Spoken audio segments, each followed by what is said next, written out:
بسم الله الرحمن الرحيم الحمد لله رب العالمين والعاقبة للمتقين والصلاة والسلام على سيد الأنبياء والمرسلين وعلى آله وأصحابه أجمعين أما بعد فأعوذ بالله من الشيطان الرجيم بسم الله الرحمن الرحيم عسى ربكم أن يرحمكم وإن عدتم عدنا وجعلنا جهنم للكافرين حصيرا آمنت بالله صدق الله مولانا العظيم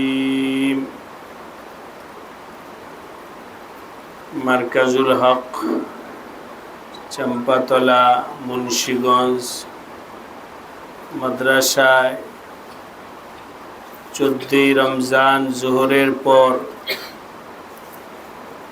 আজকের এই মহতি ইসলাহি মজলিসে উপস্থিত হযরত উলামায়ে কেরাম, দিনী ভাইরা ও আজিজ তলাবা, পবিত্র কোরআনে কারিমের সূরা বনী ইসরাইলের 8 নম্বর আয়াত এখন আমি তেলাওয়াত করেছি। আল্লাহ তাআলা বলেন, আর সবাইকে বলবো, আল্লাহর কালাম যখন পড়ব তখন এই একিন নিয়ে পড়ব যে এই আয়াতে যা বলা হয়েছে এটাই সত্য, এটাই বাস্তব,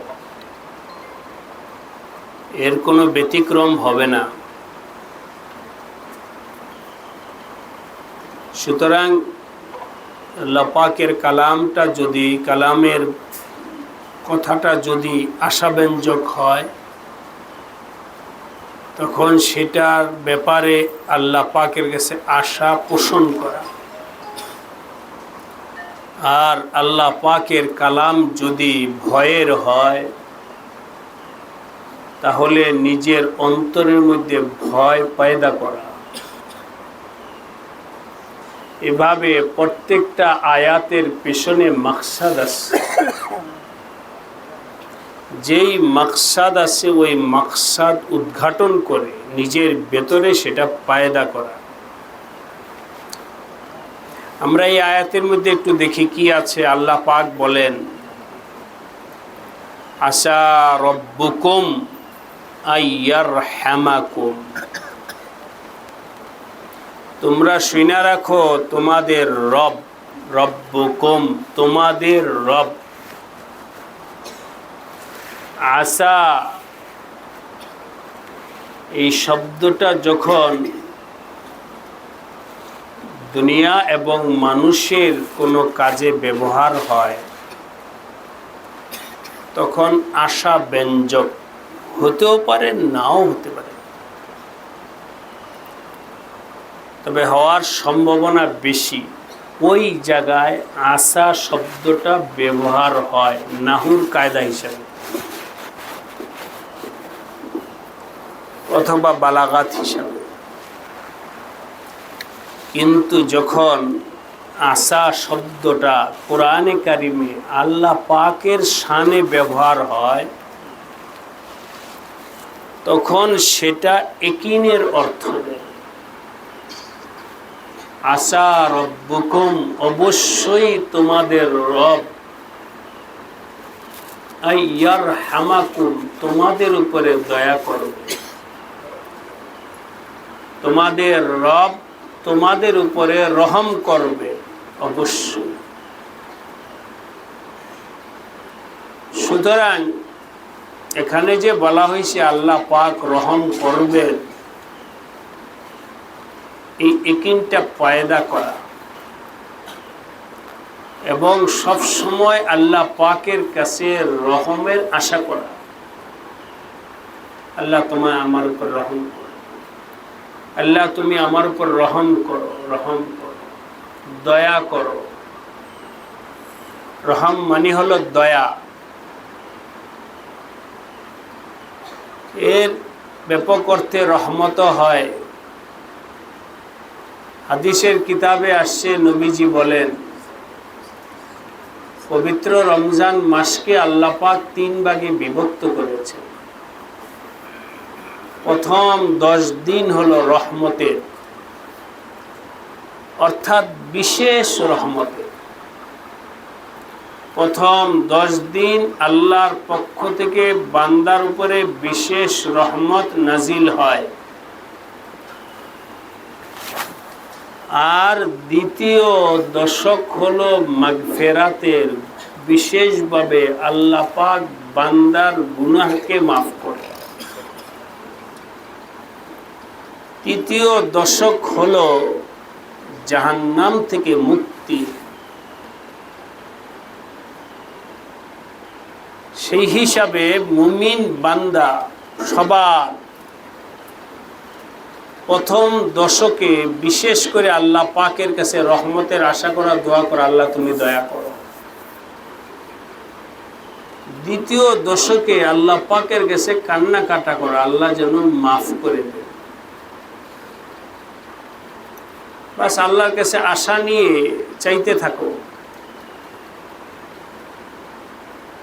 এমন ভাবে চাও যেন তোমার দিল সাক্ষী দেয়, ইনশাআল্লাহ আমি কিছু পাবো, আমি কিছু রহমতের আশাবাদী। আল্লাহ পাক যে মাগফিরাতের কথা বলছেন, আমিও ইনশাআল্লাহ মাগফিরাতের আশাবাদী। এমন ভাবে রমজানের দিন কাটাও যাতে করে তোমার দিল সাক্ষী দেয় যে আমি আশাবাদী, ইনশাআল্লাহ কিছু না কিছু আমি পাবো, রহমত পাবো, মাগফিরাত পাবো। রব্বিগফির ওয়ারহাম, হে আল্লাহ তুমি আমাকে মাফ করো এবং আমার উপর রহম করো। ইয়াকিন রাখো তোমাদের রব রহম ওয়ালাই তিনি, ওনার কাছে রহম চাইলে রহম পাওয়া যায়। সুতরাং তার কাছে রহমের মোতালাবা করো। আল্লাহর রহম অত্যন্ত জরুরি, রহম ছাড়া কেউ চলতে পারে। আসা রব্বুকুম আইয়ারহামাকুম, এই হলো একটা কথা। দ্বিতীয় হলো ওয়াইন উত্তুম উদনা, আর যদি তোমরা প্রত্যাবর্তন করো কুফরির দিকে, কুফরি ছাইরা ঈমান গ্রহণ করেছ, আবার যদি কুফরি গ্রহণ করো, গুনাহ ছাইরা নেক কাজ ধরছ, এখন তুমি নেক আমল করতেছ, কিন্তু শয়তানের ধোকায় পড়ে আবার যদি গুনাহের প্রতি আবার তুমি দাবিত হও, ওয়াইন উত্তুম, যদি তোমরা ফিরে যাও কুফরের দিকে, গুনাহের দিকে, উদনা, আমিও ফিরে যাব আযাবের দিকে। তোমরা ঈমান আনছো, নেক আমল ধরছো, এই জন্য তো তোমাদের উপর রহমতের ফয়সালা আমি করেছি। এটা যদি তোমরা ধৈর্য না রাখো, বরং আবার যদি অন্যায়ের দিকে ফিরে যাও, ওই উত্তুম উদনা, আমিও ফিরে যাব। এটা হলো ওয়াইদ, আল্লাহ পাকের পক্ষ থেকে ধমক, সাবধান, ফিরে যেও না। হেদায়েত পাওয়ার পর আর দলালতের দিকে যাইও না। ঈমান পাওয়ার পর আর কুফরের দিকে যাইও না। আল্লাহ পাকের ইতাআত, অনুসরণ, আল্লাহ পাককে মানার মতো তৌফিক হওয়ার পর নাফরমানির দিকে আর ফিরে যাইও না। ওয়াইন উত্তুম উদনা,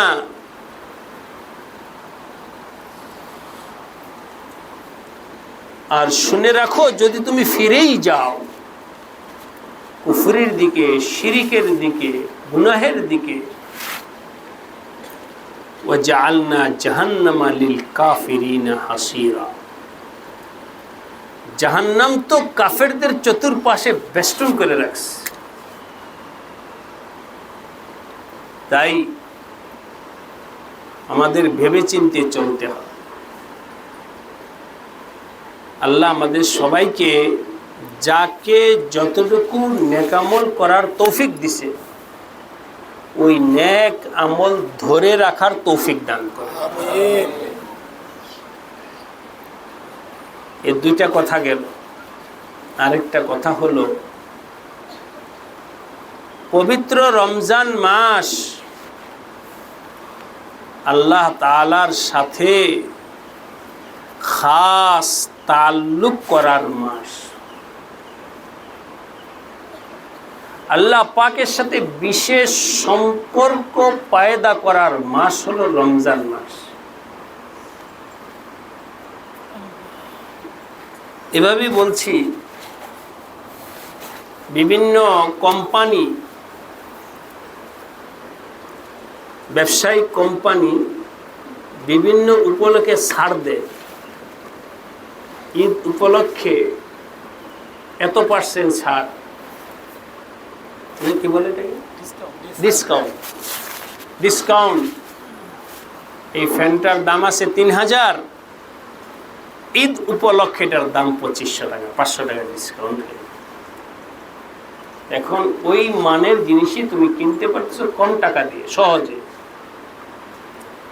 বিভিন্ন কোম্পানি যেমন ছাড় দেয়, ডিসকাউন্ট দেয়, আল্লাহ মুমিন বান্দাদেরকে মাঝে মধ্যে ডিসকাউন্ট ছাড় দেয়।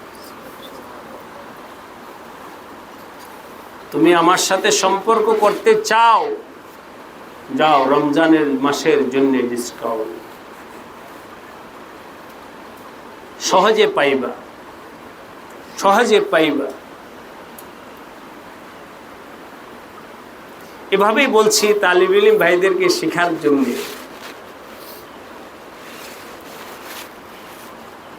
কিছুদিন আগে আল্লাহ পাক নিয়েছিলেন বাইতুল্লাহ শরীফে,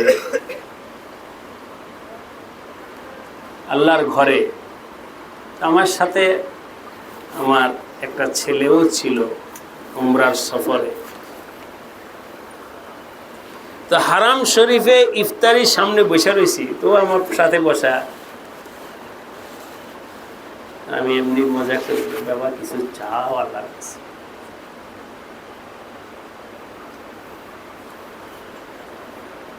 বাপের কাছে তো অনেক কিছু চাও, আমাকে টাকা দাও, পাঞ্জাবি দাও, বলো, আল্লাহর কাছে কিছু চাও। এখানে আল্লাহর থেকে চাও আছে, আতরে আল্লাহর কাছে কিছু চাও। এক তো হলো রমজান, আর একটু হারাম শরীফ, আর ইফতারি। আমি বলার পরে উনি কোনো আগে পরে না, আমি তেলাওয়াত করতেছিলাম, চাও আল্লাহর কাছে, বসে না পাই, চায়া নাও। তো ভাবে বুঝলাম যে ওর দিল তৈরি হয়েছে। ছোট বাচ্চা কি চাই, আচ্ছা কি চাইবা আমি বলে দিই তোমায়, তুমি হাতটা বলো, আল্লাহ তুমি আমাকে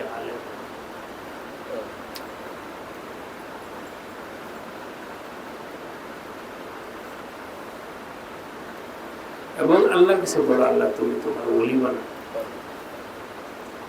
বলো আল্লাহর কাছে, আল্লাহ তুমি আমাকে তোমার ওলি বানায়। তো তালিব ইলম ভাইরা, তোমরা একদিন পয়দা করো, দুনিয়ার কোন জিনিস তোমাদের কামিয়াবি আনতে পারে না। তুমি অনেক টাকাওয়ালা হইলা, কোনো লাভ নাই। অনেক বড় ক্ষমতাওয়ালা হইলা, কোনো লাভ নাই। তোমরা বড় হয়ে এগুলো বুঝবা, আমরা যে কথা বলতেছি, টাকা মানুষের স্থায়ী থাকে না। আজকে তুমি লাখপতি, আগামীকাল ফকিরও হয়ে যেতে পারো। আর ক্ষমতা তো মানুষের 5 বছরের জন্য হয়। বাংলাদেশের ক্ষমতা হয় ক বছরের জন্য? 5 বছরের। আজকে যে ক্ষমতায় আছে, আগামীকাল সে এর বিপরীতে চলে যাবে। আজকে যাকে ফুলের তোড়া দেয়, আগামীকাল তাকে হাতে কি দিবে? হাত করা। এগুলো দুনিয়ার ইজ্জতের হালাত। এই জন্য না ক্ষমতায় তোমাদেরকে কামিয়াব করবে, না টাকা পয়সায় কামিয়াব করবে, না কোনো সার্টিফিকেট তোমাকে কামিয়াব করবে।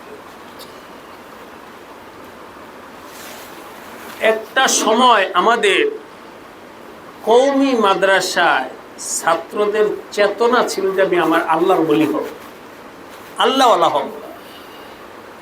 মাদ্রাসায় পড়তেছে কেন? বলে আল্লাহ, মাদ্রাসায় আল্লাহ হওয়ার জন্য, আল্লাহওয়ালা হওয়ার জন্যে।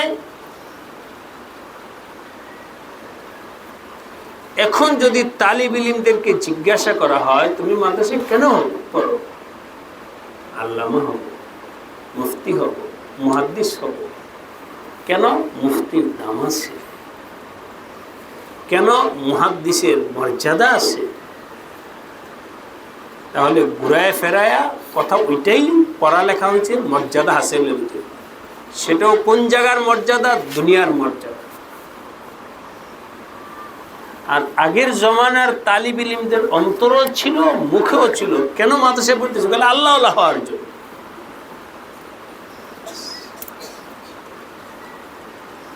আল্লাহওয়ালা হওয়ার জন্য মাদ্রাসায় পড়ো তোমরা। আবার আকাবিরদের রাস্তায় চলে যাও, কিছু হবে না তোমাদের সার্টিফিকেটে, কিছু হবে না চাকরিতে, কিছু হবে না টাকা পয়সায়। আল্লাহওয়ালা হয়ে যাও। হযরত কাসেম নানতুবি রহমতুল্লাহ আলাইহি অনেক পয়সাওয়ালা ছিলেন না, না বাড়ি ছিল, না গাড়ি ছিল। হ্যাঁ, বাড়িওয়ালা হুজুর না, গাড়িওয়ালা হুজুর না। হযরত নানতুবি কি ছিলেন? নীল লুঙ্গিওয়ালা। কি ছিলেন? নীল লুঙ্গিওয়ালা। মনে রাখবে তালিব, উস্তাদরাও বুঝিয়ে দিবে। আমাদের দেশের মুন্সিগঞ্জে যাদের বাড়ি আছে তারা তো বুঝবাই। আর যারা বাড়ি এখানে না হলেও এখানে থাকো, এখানে এই যে খেতে আসবে, বাগানে আসবে লোকেরা কাজ করতে, ওদের কাঁধে একটা গামছা আছে না? দেখছো তোমরা? তো কাজের লোকেরা, কামলারা কাঁধে কি রাখে? কাঁধে গামছা। হিন্দুস্তানেও এরকম কাজের সাধারণ লোকেরা, ওরা কি সার্টিফিকেটওয়ালা, না ক্ষমতাওয়ালা, না টাকাওয়ালা? যারা গামছা কাঁধে দিয়ে হাঁটে তারা সমাজের একেবারে অসহায় সাধারণ মানুষ। না তাদের সার্টিফিকেট আছে, না পয়সা আছে, না ক্ষমতা আছে। ঠিক হিন্দুস্তানেও এই ধরনের মানুষ কাঁধে একটা লুঙ্গি নিয়ে হাঁটে, মানে পরনে একটা তো লুঙ্গি থাকে, আরেকটা লুঙ্গি আছে কাঁধে রাখে। এবার বলো, সাধারণ মানুষ কাঁধে কি রাখে? লুঙ্গি। হযরত নানুতুবি রহমতুল্লাহ ওইরকম সবসময় কাঁধে একটা লুঙ্গি নিয়ে হাঁটতে। তো মানুষ ওনাকে কি মনে করত? সাধারণ কামলা মনে করত। এই জন্যে ওই নীল লুঙ্গি একটা কান্দে রাখতেন, ফলে ওনার পরিচয় ছিল নীল লুঙ্গিওয়ালা।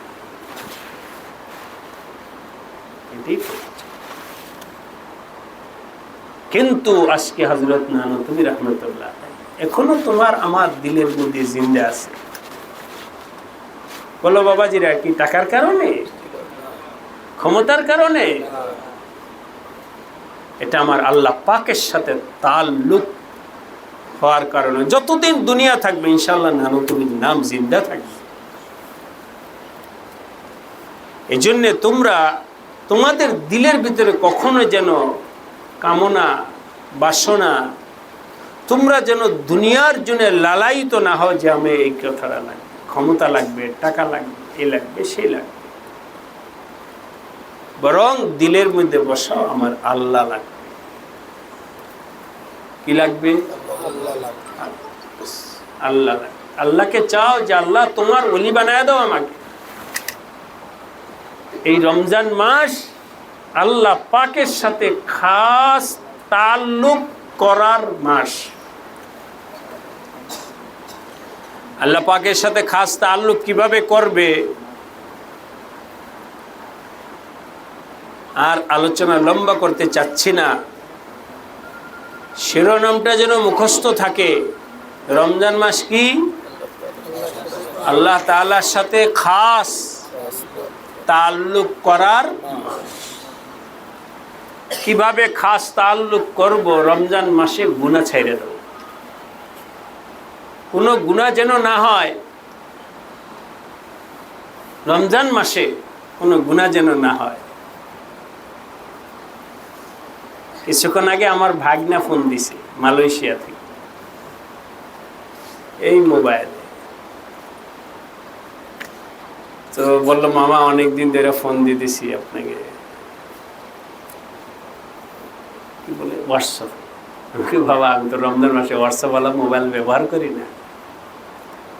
ও মেসেজ আইসা দিছে, মোবাইল আছে গাড়ির মধ্যে বা ব্যাগের মধ্যে। কে?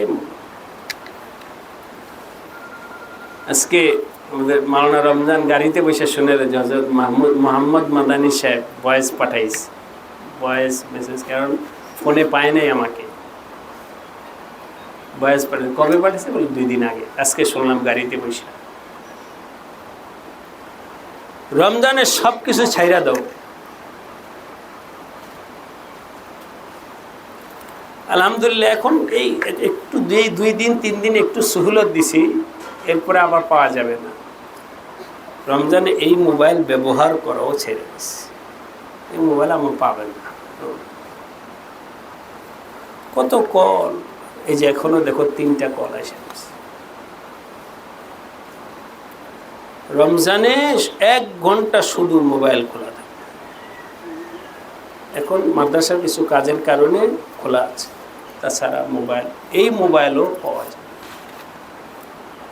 সারা 11 মাস মানুষের সাথে কথা বলছে, এখনো মানুষের সাথে কথা বলবো? আমার আল্লাহর সাথে কথা বলবো কখন? আল্লাহ পাকের সাথে খাস কথা বলবো কখন? সব কিছু ছেড়ে দাও। গল্প গুজব, মোবাইল, জাহিরি বাতিনি সব গুনাহ দিল থেকে ছেড়ে দাও। কারোর সাথে গল্পও নাই। এটা হলো তোমাদের করণীয় কাজ। আর দ্বিতীয় হলো নামাজের কোয়ালিটি বাড়াও, তেলাওয়াতের কোয়ালিটি বাড়াও, দোয়া করার কোয়ালিটি বাড়াও। বেশি বেশি দোয়া করো, কান্নাকাটা করো, কোরআন মুহাব্বতের সাথে কোরআন তেলাওয়াত করো। নামাজ, তারাবির নামাজ ফরমালিটি না, 20 রাকাত কখন শেষ হবে, কখন শেষ হবে, কখন না, পড়ুক লম্বা রাত পর্যন্ত। হারামাইন শরীফাইনে দেখেছি, মক্কা শরীফ, মদিনা শরীফে, বিশেষ করে রমজানের আখিরি আশারায় এই তারাবি শেষ হলো, তারাবি শেষ হওয়ার পর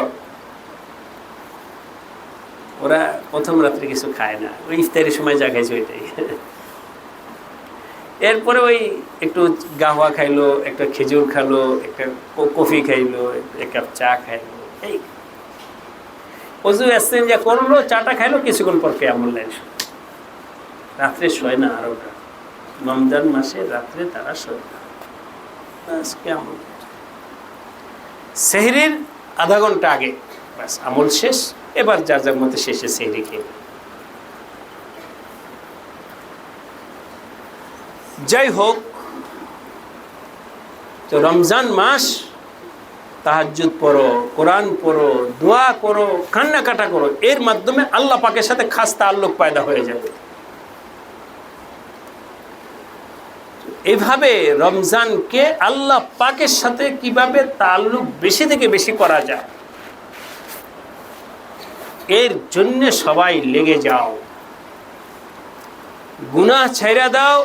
স্যার আসেন আসেন আসেন আসেন আসেন আসেন।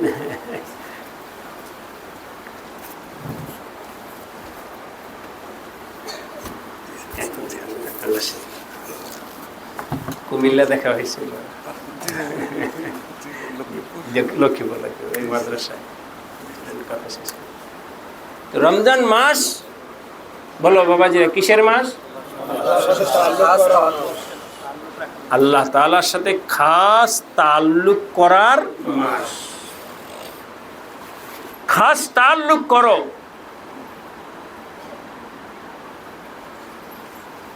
আমি এখন জিজ্ঞাসা করতে যাব না,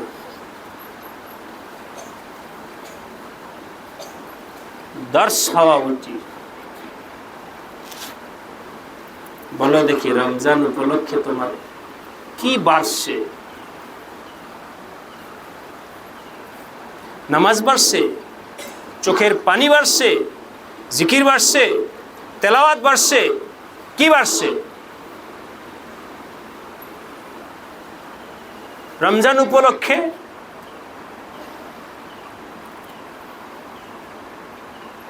নিজেকে নিজে প্রশ্ন করো।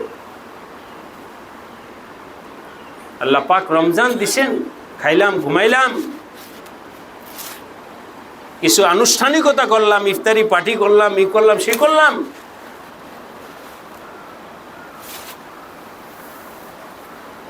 নাম বলবো না। গতকাল এক মাওলানা সাহেব আসছে, এক মাদ্রাসার মুহতামি। ইতিপূর্বে আমার সাথে দেখা হয়নি, শুধু হালাতটা বলছি আপনাদের। তো ওই মাওলানা সাহেবের কামালিয়ত বলছে, এটা আমার না। গতকাল জোহরের সময় আমার প্রোগ্রাম ছিল অন্য জায়গায়, আসছে উনি জোহরের সময়, কিন্তু আমি অন্য মসজিদে বয়ান ছিল। আসরের নামাজের আজানের পর আগেই আমি মসজিদে পৌঁছে গেছি, বৈশাখ তেলাওয়াত করতেছি, উনি দৌড়ায় গিয়া রেহাল এনে দিচ্ছে আর কি আমার সামনে পাড়ার। কোন মাওলানা সাহেব, অপরিচিত মানুষ, আমার খেদমত করতেছে। যাই হোক, আমি আমার কাজ করি, উনি ওনার কাজ করব। তেলাওয়াতের পর তারাবির নামাজের আগে বলে হয়েছে আমি একটু কথা বলতে চাই।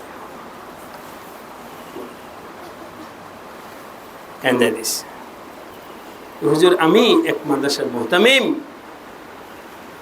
আমি যখন ছাত্রদেরকে নিয়ে হাত উঠাই মুনাজাত, তখন চোখের পানি আসে। যখন একা একা ঘরে বসে মুনাজাত দিই, তখন চোখের পানি আসে। তাহলে তো এটা আমার রিয়া হইতেছে। এই জন্য আমি না জানা, কাউকে না জানা আজকে চলে আসছি। আজকে আমি আপনার এখানে থাকি। জোহরের সময় আসছে, একেবারে তারাবি নামাজ পড়ে গেছে। ছাত্রদের সামনে হাত উঠলে আমার পানি আসে, তানহাইতে আমার পানি আসে না কেন? চোখে পানি আসে না কেন? তো যাই হোক, ওইটা একটা হালাত। ওই হালাত সম্পর্কে আমার আলোচনা নেই। আলোচনা হলো, বলো বাবাজিরা, তোমাদের কি বাড়ছে রমজান উপলক্ষে? বলো। সবাই নিজেকে নিজে প্রশ্ন করো। আল্লাহ আমাদের সবাইকে আল্লাহ পাকের সাথে তাল্লুক করার জন্য এক কদম হলেও আগে বাড়ার তৌফিক দান করে। আমিন। আল্লাহুম্মা জিদনা, হে আল্লাহ তুমি বাড়ায় দাও। বলো সবাই আল্লাহুম্মা আল্লাহুম্মা জিদনা ওয়ালা তানকুসনা, হে আল্লাহ তুমি বাড়ায় দাও, আমার থেকে কমায়ও না। আমাকে যে দান করেছো নিয়ামত, এটা বাড়াও, কমায়ও না।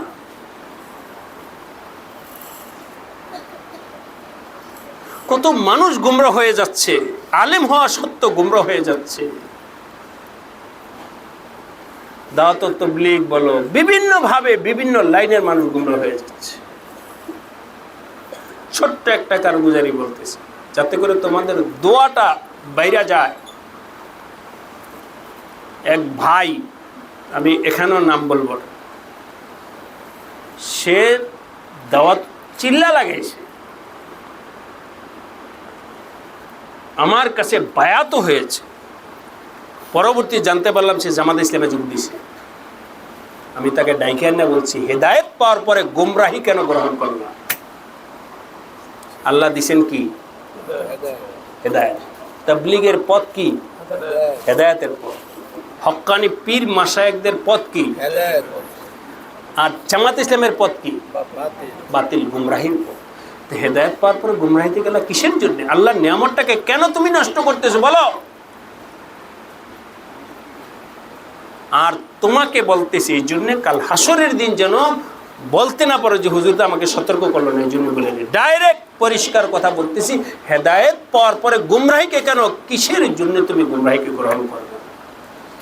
আল্লাহর নিয়ামতটাকে কেন নষ্ট করতেছো বলো? আল্লাহ তো দয়া করে তোমাকে চিল্লা লাগাইছে, আল্লাহ তো দয়া করে তোমাকে হক সিলসিলায় বায়াত নিছেন। এখন কিসের অভাবে তুমি সেখানে গেলা বলো? কথা বলে নেই, চুপ করে আছিস। হেদায়েতের মালিক আল্লাহ, আমার কথাটা আমি গতকালও ফোন করে একজনকে বলছি, মাওলানা সাহেবকে কোরআন পড়েছ, হাদিস পড়েছ, কিসের স্বার্থে এখন বাতিলের সাথে হাত মিলেছে বলো? আল্লাহ পাকের কাছে কি জবাব দেবা? তো আজিজ তালাবা শোনো, পরবর্তীতে ব্যাপারে আরো বিস্তারিত আলোচনা হবে। রমজান মাস, আল্লাহ পাকের হেদায়েত, আল্লাহর নিয়ামত। হেদায়েত কি?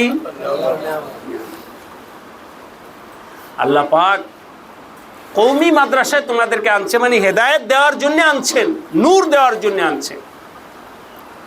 ওই তালিবি ইলম, ওই আলেম অত্যন্ত হতবাগা হতবাগা হতবাগা যে কওমি মাদ্রাসা পড়ে এরপরে আবার বাতিলের সাথে গিয়ে হাত মিলায়।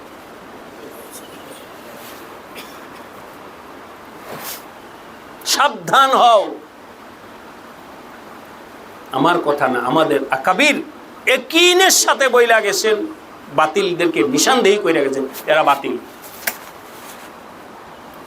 তোমার আমার ইলম যথেষ্ট না, কিন্তু উম্মতের রাহবরি করার জন্য হাকিমুল উম্মত থানবীর ইলম কি ছিল?